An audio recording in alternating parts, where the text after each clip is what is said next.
আমরা যে ভগবানকে ভোগ দিই তা যে ভগবান গ্রহণ করেন তার প্রমাণ কি? শাস্ত্রে বলছে ভগবানের দরবারে বস্তুর প্রাধান্য নেই, আছে ভাবের প্রাধান্য। ভক্তের যদি ভাব হয় ভগবানকে খাওয়াবার, তাহলে ভগবানেরও খিদে পায়, তিনি প্রকট হয়ে ভোজন করেন। ভক্তের ভাবে এবং ভালোবাসাতে ভগবান যে বস্তু গ্রহণ করেন সে বস্তু দিব্য চিন্ময় হয়ে যায়, তা বিকারগ্রস্ত হয় না। এক সাধু ছিলেন, তিনি প্রতি বছর শীতকালে ভগবানকে কাজু বাদাম দিয়ে ভোগ দিতেন।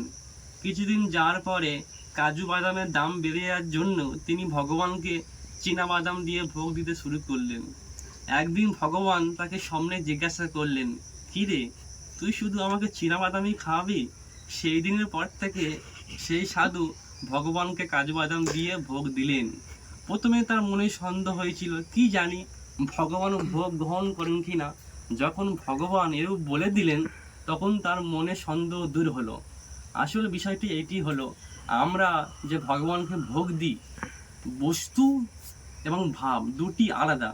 যেমন মা, বোন এবং স্ত্রী, এদের তিনজনের শরীর একই রকম গঠিত, কিন্তু স্ত্রীর প্রতি এক ভাব, মায়ের প্রতি আরেক ভাব, বোনের প্রতি আরেক ভাব থাকে।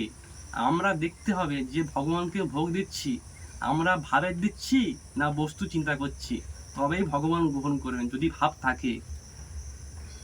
যদি আপনাদের এই ভিডিওটা ভালো লেগে থাকে অবশ্যই ফলো করবেন, লাইক করবেন, শেয়ার করবেন, কমেন্টে জয় মা তারা, জয় গুরু বামদেব, জয় সনাতন ধর্ম কমেন্ট লিখবেন।